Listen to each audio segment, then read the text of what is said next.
in the heart of a vast, uninhabited wildlife sanctuary, where the trees grew thick and the forest floor was muffled under layers of fallen leaves. The air was always thick with the scent of pine and earth. The trees, towering giants of green and brown, whispered in the wind, their leaves swaying and rustling like secrets exchanged among ancient sentinels. Deep in this sanctuary, where man's footprints were rare and distant, a pair of eyes, sharp and vigilant, watched over the land. The creature watching was not one of the forest's usual denizens, but a large, solitary dog. A mastiff of sorts, with thick, muscular limbs and a dark coat that seemed to blend seamlessly with the shadows of the forest. His name was Rook, a sentinel of the sanctuary. Rook had been born in this remote place, raised by the park rangers to protect the wildlife and keep the sanctuary safe from the rare intruder who might wander too far from the marked trails. He had been trained for vigilance, to sense the subtle changes in the environment and to respond when danger came knocking. But recently, the world around him had started to shift. It had been weeks since Rook had heard the faintest sound of human voices, the first sign that someone or something had entered the sanctuary's borders. The rangers, few and far between, had started to pull back from their usual patrols. They had no choice but to rely on Rook, the last of the guard dogs left. It was as if the land itself had begun to grow silent, as if nature itself had withdrawn into a strange, uneasy stillness. Even the wind seemed to hesitate as it moved through the trees. This silence, though, was not comforting. It was ominous. One morning, as dawn broke and light began to filter through the canopy, Rook's sharp ears caught something unusual. A low growl, distant but unmistakable. The wind had changed, and the usual chorus of birdsong and insect calls was gone. The ground beneath his paws felt different, as if the earth itself was bracing for something unknown. A sense of urgency stirred in his chest. His instincts, honed by years of training, screamed that something was wrong. With his nose to the wind, Rook moved deeper into the forest. The air was thick with the scent of damp moss and decaying leaves, but there was something else now, something foreign. The scent of smoke lingered faintly, and it was growing stronger with each passing minute. Rook's nostrils flared as his senses sharpened. He was not the only one on alert. The forest was alive with the movement of creatures, but not the usual calm creatures that roamed the sanctuary. There were wolves, their presence known by the echoes of their howls in the distance. Something had spooked them. Perhaps it was the scent of the same smoke that Rook had picked up. But wolves weren't the only animals that sensed the change. A ripple of movement passed through the trees. A deer, its sleek body tense with apprehension, darted past him. It was headed towards the deeper parts of the forest, further from the smoke. Rook's muscles tensed as his instincts screamed again, but he knew his role. He wasn't to chase. He was to guard, to observe. Still, the unease deepened within him. This wasn't just a disturbance. This was something more dangerous. Rook pressed on, following the shifting trail of broken twigs and disturbed leaves. As he moved deeper into the heart of the sanctuary, the forest seemed to close in around him. The dense canopy above blocked out much of the light, creating a twilight-like atmosphere despite the morning hour. Every rustle in the underbrush was amplified in the eerie stillness. Then, suddenly, he heard it. A snap, loud and unmistakable, followed by a chilling silence. It was the sound of a large branch breaking, but there was no movement after that. The tension in the air grew thick as Rook's eyes darted to every corner of the forest. He wasn't alone. The wind shifted again, carrying with it the unmistakable scent of something unfamiliar, something that should not have been there. His eyes narrowed as he scanned the area. It was as though something was watching him, waiting. He moved cautiously, every step calculated, His large paws pressed against the soft earth, making little sound, but the leaves around him rustled with a soft, unnatural hum. He froze. A shadow moved in the distance, a fleeting figure darting between the trees. Rook's heart quickened, his breath steadying as he moved closer to the disturbance. He knew the sanctuary better than anyone. There should be no humans here. Not without cause, but the presence was unmistakable. A figure obscured by the trees appeared. It was no more than a fleeting silhouette, a person moving in the shadows, barely visible. But Rook's senses were honed, and he knew this wasn't right. The figure was out of place, too still, too careful. Rook's hackles rose, but he remained motionless, waiting for the next sign. Then something unexpected happened. The forest seemed to respond to Rook's presence, as though it had been waiting for his next move. The trees groaned as if stirred by some unseen force. The wolves, once distant, now howled closer, much closer than they should have been. The air vibrated with their calls, and the wind picked up once again, bringing with it the scent of something burning, something close. Without warning, the figure in the distance turned and darted deeper into the trees, vanishing just as quickly as it had appeared. Rook's instinct screamed at him to follow, but the wolves' howls were becoming more urgent, more aggressive. The forest had grown darker, and the tension in the air was now palpable. Rook hesitated, torn between his duty to protect and the primal urge to chase what had intruded on his territory. He could hear the wolves now, their pack moving closer, circling, their howls growing louder with each passing second.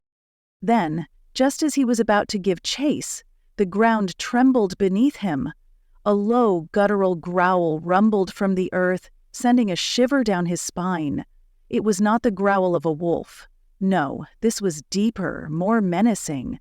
Something far larger, far older than anything Rook had ever encountered. From the depths of the forest, emerging from the shadows, came a figure so large, so formidable, that even the wolves faltered. A bear, an ancient creature with fur matted and darkened by age, emerged from the trees. Its eyes gleamed with a predatory hunger, and its massive paws struck the ground like the fall of thunder.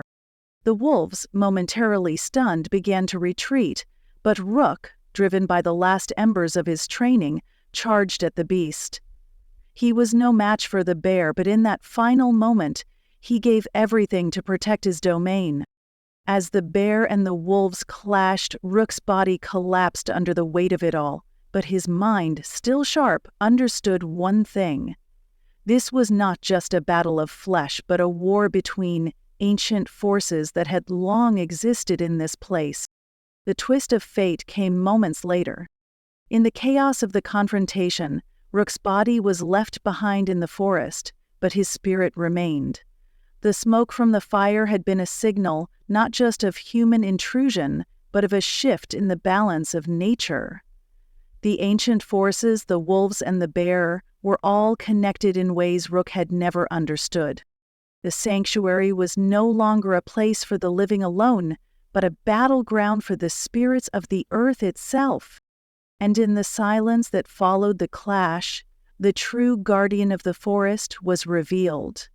Rook, not a dog, but the last of the Watchers, who had given his life to ensure the balance of nature would remain forever undisturbed.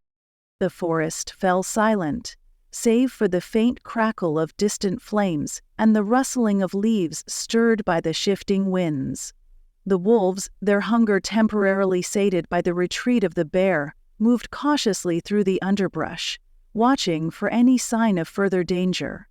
They passed Rook's body, now still in the soft earth, yet there was something different in the air, a lingering presence, as if the forest itself held its breath. The bear, having disappeared deeper into the shadows, left behind only the smell of its damp fur and the heavy echoes of its departure. It was as if it, too, had been part of something far larger than the struggle for dominance. But for Rook, the battle had only just begun. As the sun dipped below the horizon, casting the forest in the dim light of dusk, a soft stirring occurred among the trees. At first it was barely perceptible, just a slight tremor in the air, like a faint vibration, a shiver running through the very roots of the forest. Then, a soft whisper of movement in the shadows caught the eye. Rook's body, though lifeless to the untrained eye, began to stir. It was not the twitching of a dog returning from the brink of death. It was the slow, deliberate rise of something that had transcended mortality. A shimmer of energy, subtle but undeniable, surrounded Rook's still form. It rippled through the trees, passing from branch to branch, as if the forest itself acknowledged the passing of its guardian. The presence of Rook, now an ethereal force, filled the space, watching over what remained of his territory. The wolves stopped. Their bodies, once tense with anticipation, now relaxed, yet their eyes glinted with a strange understanding. They had seen many things in their time, but this was different. This was not the quiet death of a creature defeated, but a transition. Something far older, far more powerful had entered the woods. The wolves backed away from the still form of Rook, sensing that their role here had changed. The laws of the forest, it seemed, were shifting.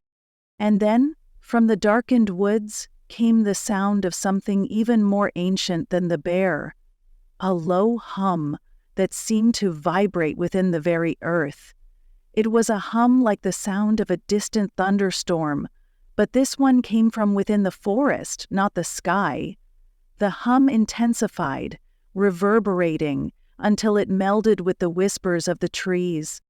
Rook's form began to rise, not as a dog but as something else entirely, a creature of light and shadow, a manifestation of the forest's will, no longer bound by flesh. His eyes, now glowing with a soft golden hue, scanned the expanse of the sanctuary. His senses, now heightened beyond recognition, swept through the forest, attuned to every crackling leaf, every flicker of movement, every subtle sound. It was then that the figure reappeared. The human who had entered the sanctuary so long ago, the one who had unknowingly set the wheels of fate in motion, stepped cautiously into view, unaware of the transformation occurring just behind him. His eyes, tired and strained from the journey, scanned the trees, his movements slow, methodical. But he was not alone. He carried with him a strange device, one that emitted a faint pulse of energy that seemed to affect the surrounding air. The figure's footfalls were the only sound for a moment, as the air around him thickened. But Rook, now a creature of the earth, sensed the disturbance in the man's presence. This was no ordinary traveler. This was the one who had brought with him the storm that had raged through the forest, the one whose trespassing had disrupted the delicate balance of nature. Rook, his golden eyes glowing like the fading embers of a fire, moved silently through the trees, a shadow among shadows. He was no longer just a watchdog. He was the last of the ancient guardians, the force that had watched over the land for centuries. The man stopped, feeling the tension in the air shift. The hairs on the back of his neck stood up as if he, too, had sensed something was different. He turned, scanning the trees around him, his grip tightening on the strange device. He had come here for something that would unlock the mysteries hidden deep within the forest. But now, something told him that the forest had its own secrets, secrets that were not meant to be disturbed. The moment stretched, as the forest held its breath. Then, without warning, Rook moved. His form blurred as he became a streak of shadow, passing with a speed that defied reason. The man barely had time to react as Rook appeared before him, a glowing figure of light and darkness combined, an embodiment of nature's will. The man's eyes widened in shock and fear, his device trembling in his hand. The air was thick with tension, and the sound of the forest seemed to drown out everything else. A single movement, a flick of Rook's massive paw, sent the device flying into the air, its faint pulse sputtering out like the last breath of a dying star. The man staggered backward, his heart racing, but his feet rooted to the ground as if the forest itself had gripped him. He was paralyzed, not by fear alone, but by the sheer presence of the being before him. It was no longer a dog, no longer an animal. It was a force of nature, a sentinel of the earth that... Rook's golden eyes glowed with an ancient wisdom, and the man could feel the weight of centuries in that gaze. He understood in that moment that he had violated something sacred, something untouchable. The wind shifted, carrying the scent of smoke once again, but it was not the smell of destruction. It was the scent of rebirth. The sanctuary was healing, reawakening from the disturbance, and Rook, the last of the guardians, was its protector once more. The man's grip loosened on the device as he slowly sank to his knees, unable to tear his eyes away from the glowing figure before him. He understood now that the forest had not been a place of refuge. It had been a place of guardianship, a sanctuary not for humans, but for something far greater, far older than they could ever comprehend.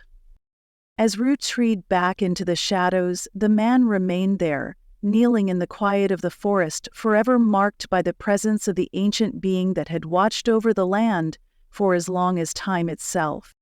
The last watchdog had not only protected the sanctuary, but had become one with it, forever watching, forever guarding. The forest would remain, untouched by the hands of man, its secrets hidden beneath the whispers of the trees. And in the stillness, as the golden light of Rook's eyes faded into the shadows, the forest resumed its quiet alive, ancient, and eternal. As the last trace of golden light disappeared into the darkened woods, the forest seemed to breathe again, the hum of its life returning to its natural rhythm. The wind, which had been still and heavy, now moved with purpose, rustling the leaves and bending the tall trees in a quiet, almost reverent dance. The man, still kneeling in the clearing, felt the weight of his failure settle heavily on his chest. He had come here with a mission, one he had convinced himself was noble. He had sought to unlock the mysteries of the forest, to find the secrets buried deep within its depths. The device he had carried, which now lay abandoned on the forest floor, had been meant to tap into the ancient energies of the land, to harness the forest's power for his own purpose. Rook had not simply been a dog, a loyal creature guarding the borders of the sanctuary. He had been its living spirit, its protector, the embodiment of a force far greater than anything the man could comprehend. Rook had been more than a guardian.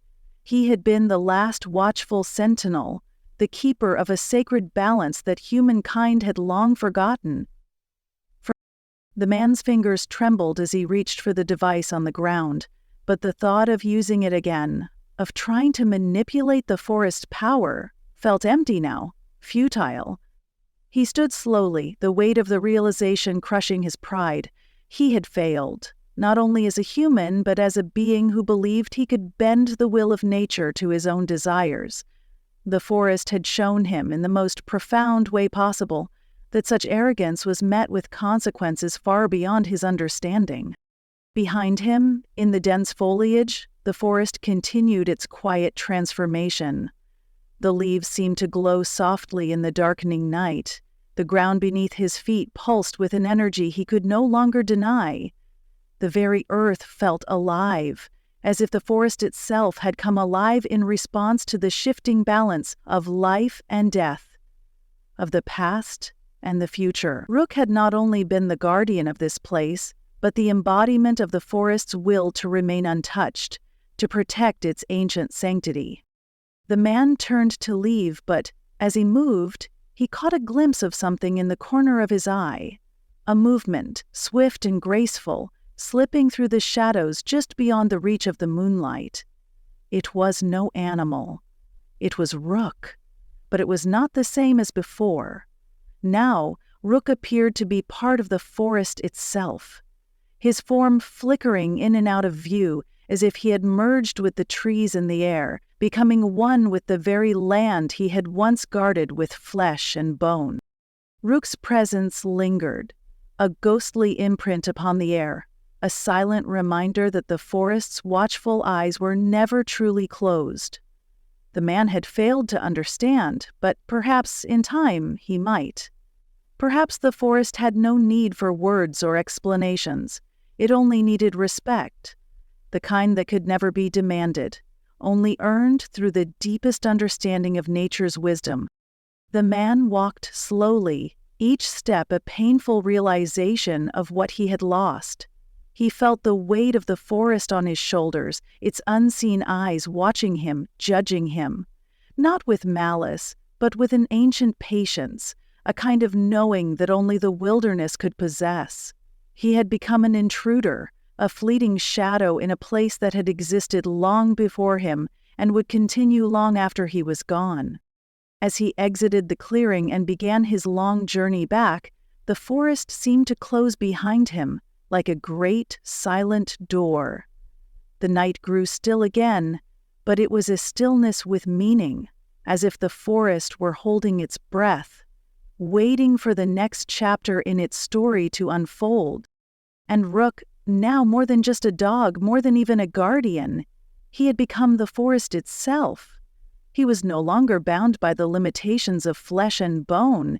He was an eternal presence, a force woven into the very fabric of the sanctuary. His watchful eyes would never cease, never fade. The balance had been restored, the cycle of the forest renewed. The last watchdog had fulfilled his duty, and now he was part of the land he had protected. Forever.